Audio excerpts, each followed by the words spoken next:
afternoon, and welcome to the conversation today with Nikki Kagan about navigating change. So, what's today's conversation about? I realise that we're going through a period of unprecedented change, and on a small level, and not even on a community level, but on a global level. And I think that's actually very impactful in the sense that everyone is going through something similar or is affected by these COVID circumstances in some way. And I really wanted to get someone to come on and talk to us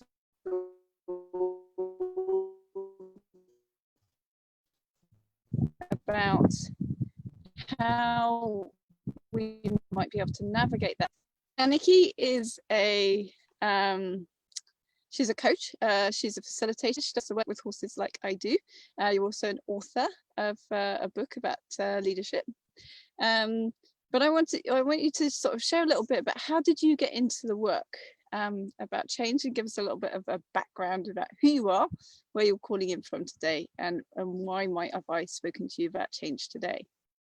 Thanks, Becky. First of all, I want to thank you for inviting me to be here. I'm really excited about it, and so happy to have all of you on the line listening. So as Becky said, my name's Nikki Kagan, and I am originally from the United States, but I have been in Israel for the last 22 years, and I am in Israel now.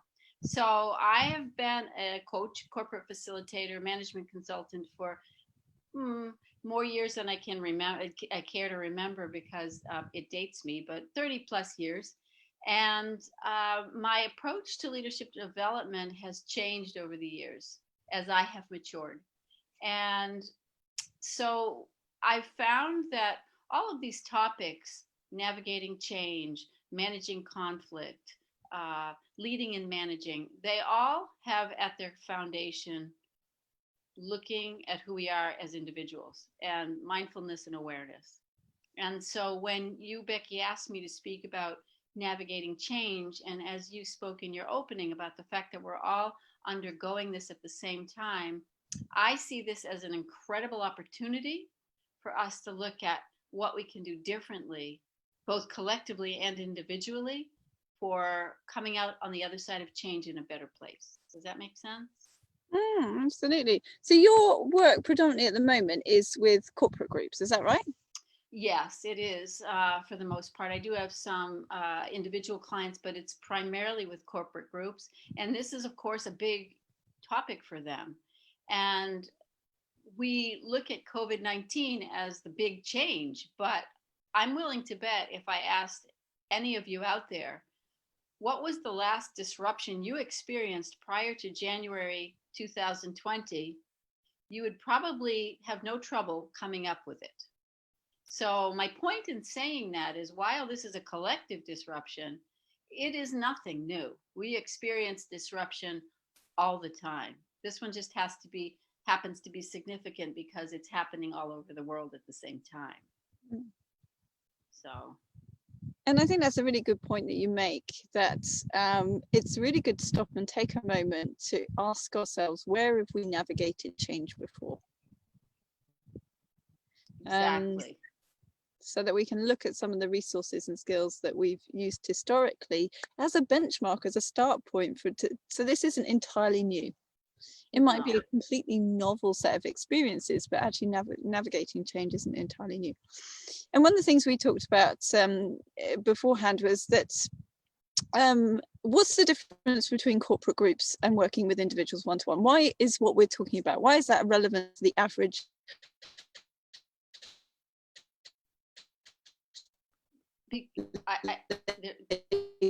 person as well as?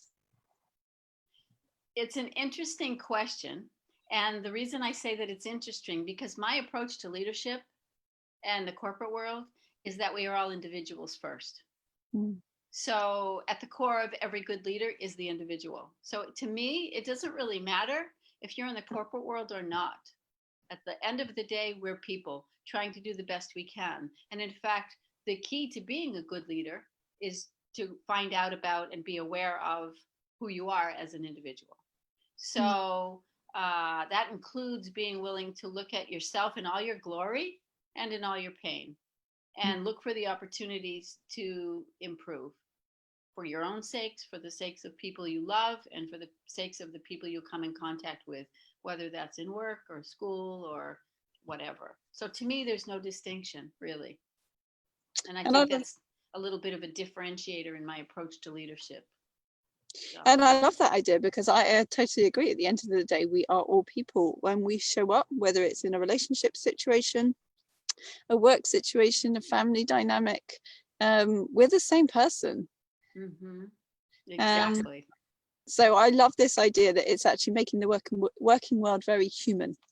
Yes. Can you imagine what our work environments would be like if everybody showed up and owned their stuff and was aware of their stuff? Can you imagine what kind of a healthy work environment we'd all have? But it's really tricky. And in many cases, we are at our worst when we're going through change. Interesting. Is that because, tell me, why is that in your view?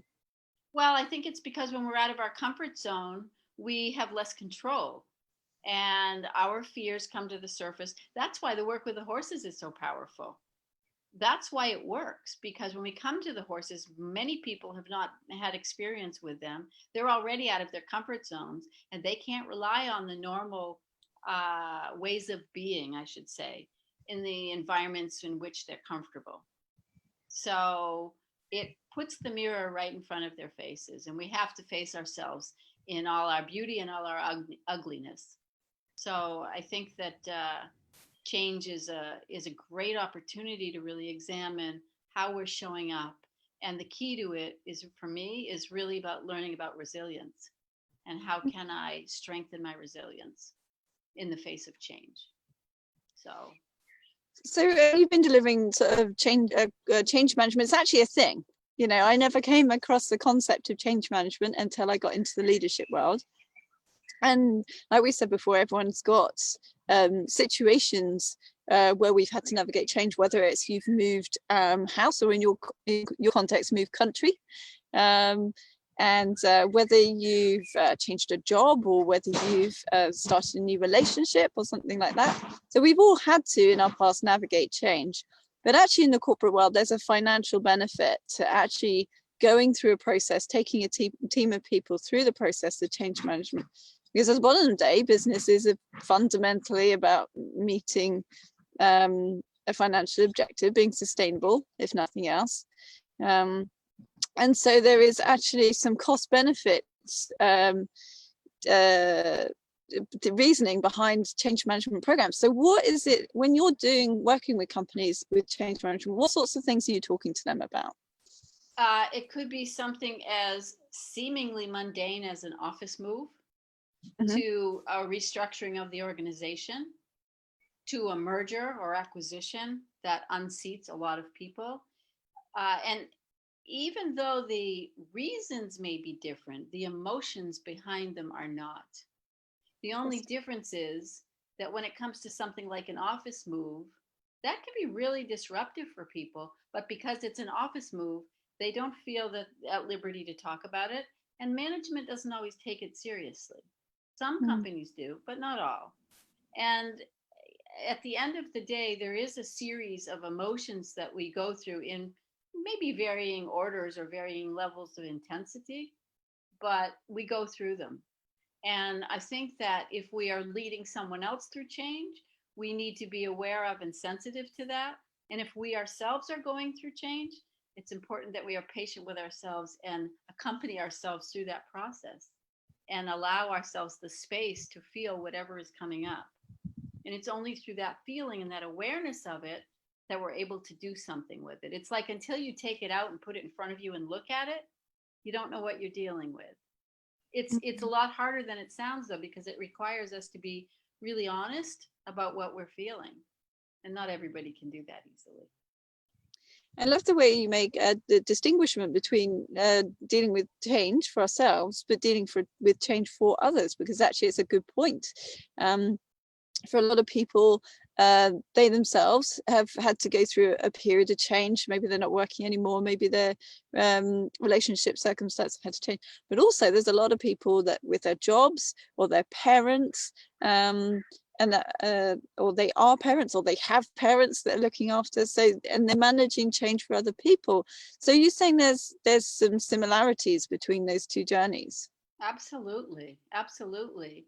And if we look at someone else's situation and we maybe think from our perspective it's not a big deal, sometimes it's hard to draw on the patience that you need to have to help someone else through it. Does that make sense?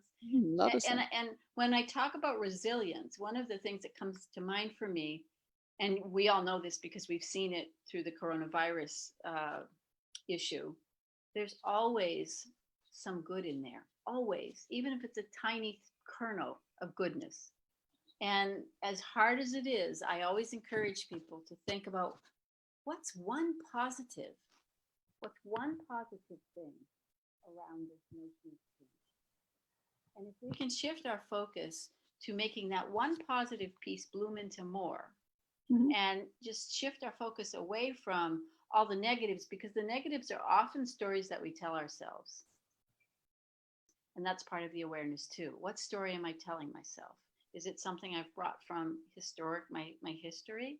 Is it something I've seen other people experience and I'm afraid it's going to happen to me? On the other hand, there are all kinds of stories about people who have undergone change and come out of it for the better. And it's only retrospect when we say, wow, I'm going to tell you a little story that's not about change, but it is about things happening for a reason. I have a big macadamia nut tree in my yard. I have several, but one in particular. And we had a very windy day and it was stormy and the tree fell right where my car was parked. Now, the trunk didn't fall on my car. All the branches did. So it didn't really do any damage, but suffice to say, we had to move the car so that we could cut the tree and move it. That took a while. And while my car was parked elsewhere, we had had very heavy rain, which is unusual for Israel. I come out one morning and there's like a 2-meter sinkhole right where my car used to be parked. And my husband said to me, you see, that's why the tree fell. Because if the tree hadn't fallen, you wouldn't have moved your car and your car would be 2 meters down in that sinkhole. And I thought, he's always got these, he's always looking on the positive side of things. But that's an example in a kind of a silly way, how our hindsight is often 20/20. Absolutely. So when you're working with your corporate groups, your one-to-one clients, is there a process that you go through? Is there a structure or a model that you use to help people navigate through that change process consciously? Yes, there is. There are many change models out there. There's one in particular. I think I'll put it. You know what? I'll find the name of it because I'm afraid I'll get it wrong. And this one talks about the stages that we go through without simplifying it. And it, the typical ones talk about shock and anger, resentment, and so forth. This one is a little bit more elaborate. And so when I introduce that model to people, we talk about their experiences going through those stages by virtue of real examples, or maybe something they're currently facing. The key is to get people to talk about it in a safe environment where they're not being judged or accused or having their comments justified by someone else. So by exploring their own experience of change, they can, as I said, they're exposing it for themselves. And somehow it's a lot easier when it's out there in front of you to think it through. And then usually we do a joint process of discovery in terms of what are the possible directions this could go. So I encourage you to think about a disruption you've had in your own lives and then draw on what happened, what was the turning point for you, and what was going on at that point in time in your thoughts, and then what followed. So if we can go back to a place where we were able to do that successfully, the most important thing is we know we can do it successfully. Even if right now we look around and we say, I don't have any options. just having faith that they are there. We just yet can't see them, and that's okay. That's the shock and the anger phase. Mhm. We're allowed to be there. That's part of our process. And it's only when that has been expressed are we able to move off and say, okay, what do I want to do with this? Do I want to stay in this hole of depression? Not really. Not really. So, all right, I'm looking around me. What do I see other people doing? What are some of the positives that I'm becoming aware of as I sit here? And the dust is of my anger or resentment or fear is settling. So it's a very personal process, and there is no recipe other than going straight through it. I love this idea, this creating this space for this journey. Yes, it's There's really one, important. It's really important. there's one thing I've learned from having coaching over the years is just to having that dedicated space for you to process, experience, explore, and put some focus on whatever is real for you at that point in time, with somebody that is capable of navigating you through that experience. That's, they come from a very steady space, that they have an ultimately positive and optimistic outlook. They're able to manage their own energy. How healing that must be as an experience, so that instead of the whole experience becoming traumatic that causes us to want to separate from who we are, to just sort of put some distance between the event and the experiences and who we consider ourselves to be, so that we, all of us, can consciously go through this journey as a whole human being. Right. And actually, like you say, what are the opportunities of that? Living consciously for me is probably one of the most powerful things I've ever done. So not trying to push away difficult experiences, but actually show up to them fully. It's not comfortable. It's not always pretty, but it does seem to move me forward. So there's value in it. Exactly. I come back to the example of an office move, which sounds pretty trite to some people, but there are so many issues that come up, and if someone was to speak about them at face value, you'd say, what? For example, maybe someone in the move loses a window in their office, and some people don't care. I know that there are some employees out there who don't care if they have a window, and there are others for whom it is vastly important. Or maybe the move means another 5-mile commute, a 5-kilometer commute, which means that because of traffic, it's going to be another half hour before they get home to spend time, which is already limited, with one of their children. So being able to claim that and to say to your boss, here's what I'm afraid of. I'm afraid I'm going to lose even more quality time. I'm afraid I'm going to lose my motivation because it's really important for me to look out my window and see the sun. Then you have something to work with. But even before you begin working with it, you have stood up for yourself. You've represented yourself. And even if the outcome isn't ideal, there's still so much strength that comes from speaking your truth. Yeah, and I'm just thinking sort of the various different work situations. I often didn't feel like I could speak my truth in work situations.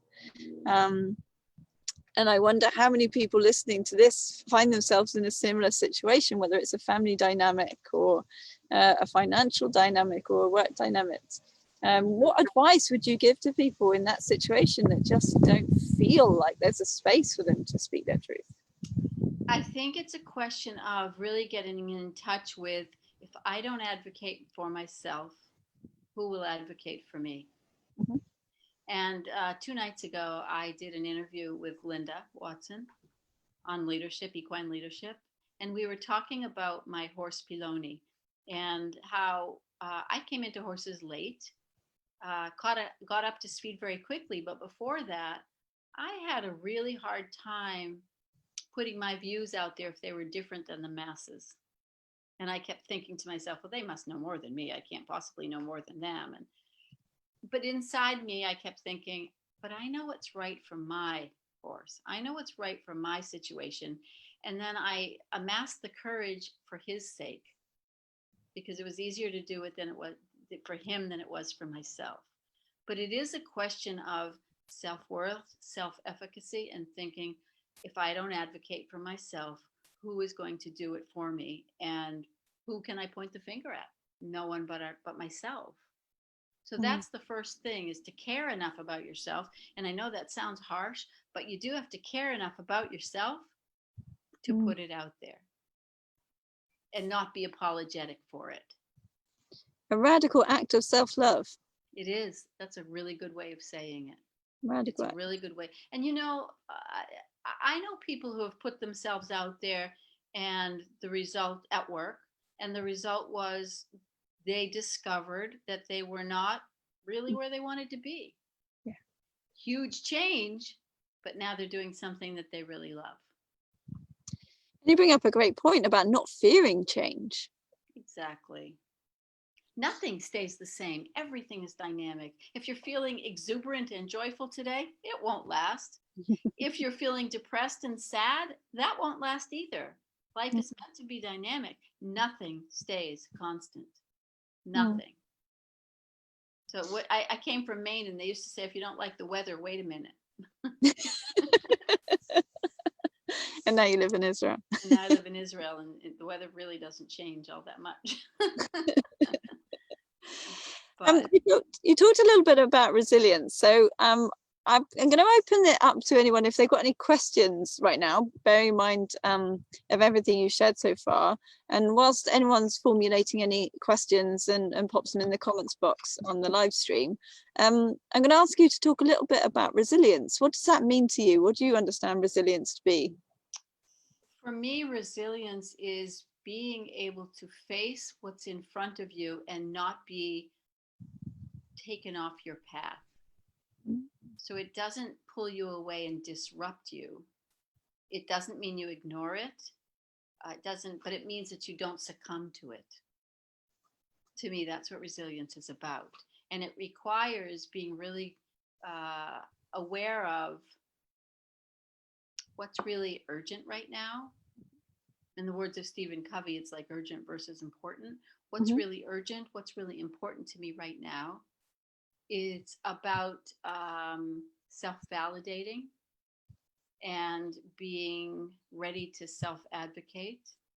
It's about balancing the ability to zoom in to your own needs and feelings and thoughts with zooming out at the bigger picture, and where do you and others fit into that scheme, because unfortunately everything is not always all about us, even though we'd like it to be. So there's striking that balance. I know. So resilience to me is being able to take a broad-based view of the world as well as a micro view of myself and what's inside, and saying, how do I want to show up here? Oh, have you covered your microphone? You've gone very quiet. I did? Can you? No, you're back now. You're back. Okay. I love this idea of zooming in, zooming out. Can you talk a little bit more about that? Yes, that's funny, because I actually taught a corporate course online last week about that, and we had a discussion because it's a concept that people don't often think about. So we were talking about it in the terms of COVID and working from home and the connections with people. So the zooming in is saying, okay, I'm home, and now I have children, and I have pets, and I have myself, and I have laundry, and I have dishes, and I have meals to cook, and I have work. So what do I need to do to take care of myself? How do I create boundaries? That's the zooming in. What do I need for myself right now? The zooming out is, I have colleagues around the world who are also connected online. How can I help them? How can I connect with them? How can I create personal relationships? One positive of Corona, in many, is that as you're watching your colleagues or your friends or your families at home, you see things about their normal lives. Maybe they're dressed in jeans and a funny t-shirt. Maybe they have a really beautiful painting on the wall behind them. Maybe they have a puppy curled up on the couch next to them. Maybe their child comes up and sticks his or her little face in front of the camera. This is an opportunity for us to get to know each other personally and to establish relationships. So zooming out is caring about what's going on for others and asking yourself, since it's not always all about me, how can I step up and be there for someone else? Where do I fit in the whole scheme of things? Is my singular need more important really than the bigger picture out there? So how do I balance having an external broad-based view of everybody's situation with taking care of myself and my own needs at the same time? Mm. And sometimes it's not at the same time. Sometimes it's give and take. Mhm. Yeah. So Yeah. And that's a useful way of looking at it, because it's a great question to ask. Where do my needs fit in with the needs of the whole? Because sometimes the answer is my needs come first. yes, it is. And sometimes the answer will be that actually no, mine don't in this particular instance. Or maybe there's a midway house that, you know, everyone can accommodate you, and there's some kind of win-win situation. So Yeah. but So it's if we bring it back to COVID for a moment and we think about isolation, which I know people are starting to stretch their muscles and get out of their spaces, but we weren't for a long time. And we saw all the humorous things online about people going nuts because they were confined to their space. But that's the zooming in. The zooming out would be calling some of your friends and doing something fun online and trying to cheer them up and pull them away from the television or whatever it is they're doing, their computers. So that was a good opportunity to practice that and help both parties get through the change, actually. The change. And I love this idea about the getting to know people on a more personal level. Never before have we had this window into our colleagues' homes. Right.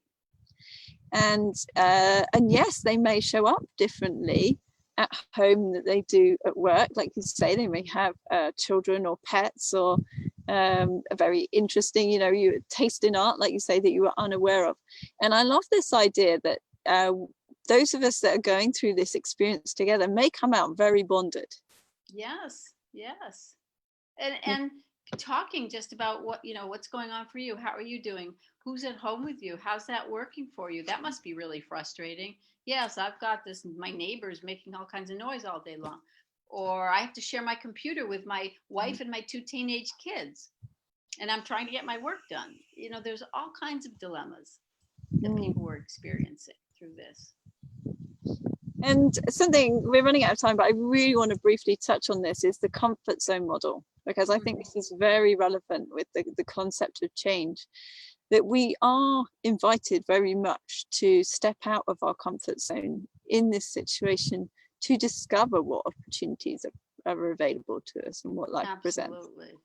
Absolutely. And what I like about the comfort zone model is I always ask people in my sessions, if you stay in your comfort zone, what happens to it?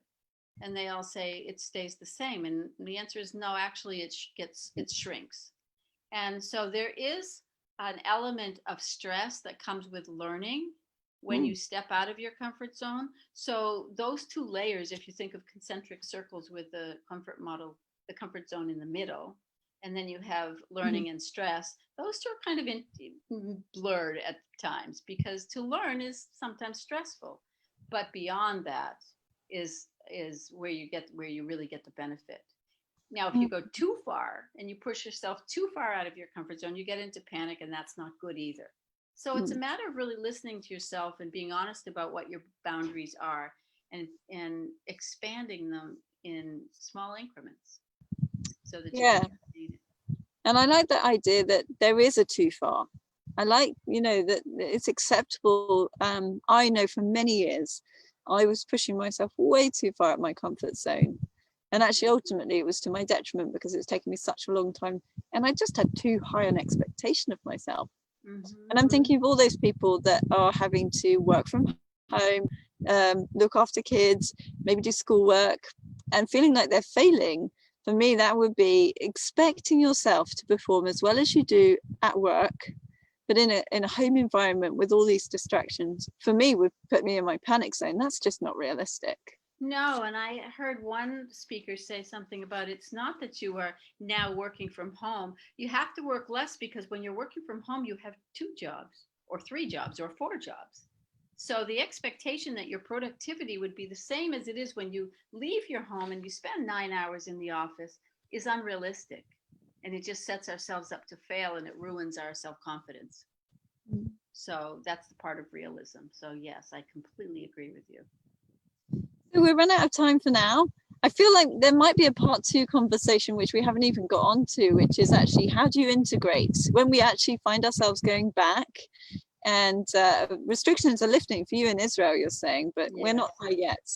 But how do we integrate who we've become in this period of lockdown with what we knew before? But maybe we have to put a pause on that for now, and do a part that's a 2. great conversation to have, is who are we as we come out of COVID, because all of us are changed. I like that a lot. Yeah. Good. So I want to say thank you very, very much for your time, Nikki. It's been a real pleasure talking to you, and a very, very enjoyable conversation. It's been great. So stay on the line, and we'll have a quick chat afterwards. But for everyone else, thank you for joining us today. It was great. Bye, everyone. Thank you. And we'll put that model. Well, let's put the comfort zone model and the other model in the comments below, so you can catch up on that later. I'd love to see it. Okay. All right, let's stop this for now.